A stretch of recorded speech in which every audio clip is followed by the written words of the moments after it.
त्रिदेवी की कथा, मानव हृदय का दर्पण। बहुत समय पहले देवलोक में देवताओं के बीच एक चिंता फैल गई थी। पृथ्वी पर मनुष्यों के जीवन में अशांति बढ़ने लगी थी, ज्ञान कम हो रहा था, धन का दुरुपयोग हो रहा था और प्रेम धैर्य का अभाव दिखाई दे रहा था। इसीलिए त्रिदेवी सरस्वती, लक्ष्मी और पार्वती ने निर्णय लिया कि वे पृथ्वी पर स्वयं जाएंगी और देखेगी कि समस्या कहाँ है।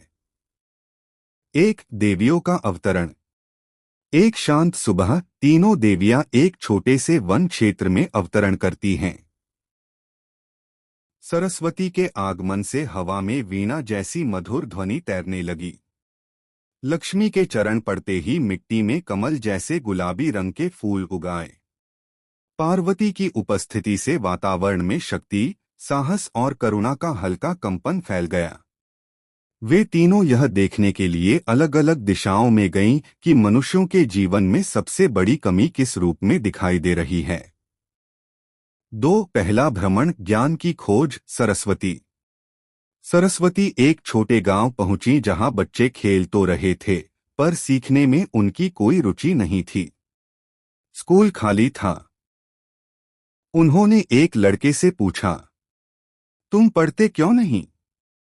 लड़का बोला, ज्ञान से पेट थोड़े भरता है। सरस्वती मुस्कुराईं।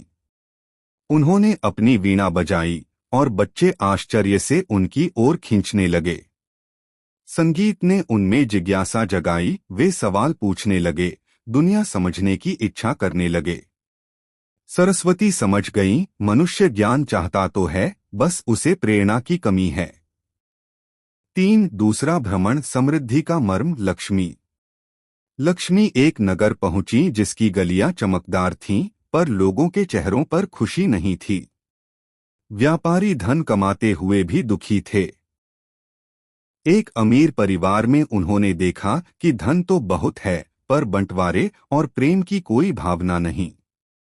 घर में कलह थी, ईर्ष्या थी।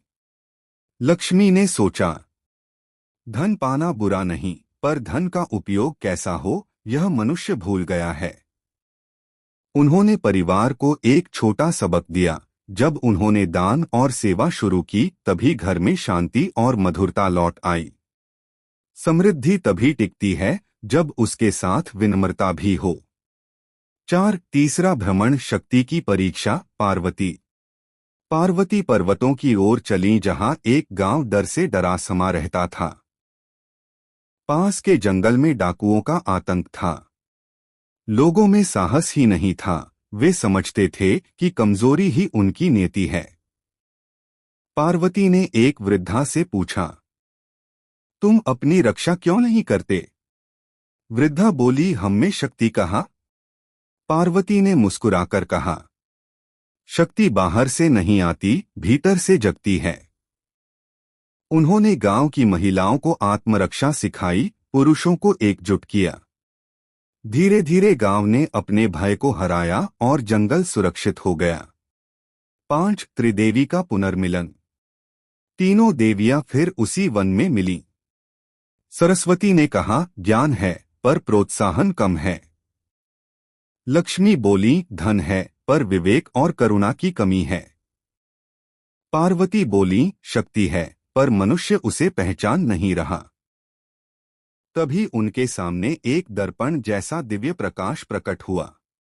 उसमें पृथ्वी का प्रतिबिंब दिखाई दे रहा था। ज्ञान, धन और शक्ति तीनों अलग अलग चमक रहे थे, पर इनके बीच कोई संतुलन नहीं था। 6. समाधान। सरस्वती ने कहा, जब ज्ञान बिना प्रेम के होता है तो अहंकार बन जाता है। लक्ष्मी बोली, जब धन बिना धर्म के हो तो पतन का मार्ग खोल देता है। पार्वती ने जोड़ा, और शक्ति बिना करुणा के विनाश का कारण बनती है।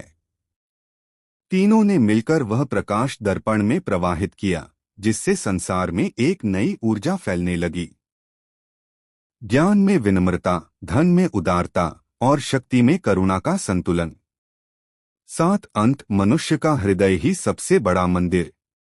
देवियां स्वर्ग लौटने लगीं, तभी सरस्वती ने पीछे मुड़कर कहा, जब भी मनुष्य सीखने का प्रयास करेगा मैं उसके पास रहूंगी। लक्ष्मी बोली, जब मनुष्य ईमानदारी से परिश्रम करेगा और बांटेगा मैं उसके घर ठहरूंगी। पार्वती ने कहा, जब मनुष्य भय के स्थान पर साहस चुनेगा मैं उसकी रक्षा करूंगी। और इस प्रकार त्रिदेवी ने मनुष्यों को सिखाया कि दुनिया को बदलने की शुरुआत बाहर से नहीं, उनके अपने हृदय से होती है।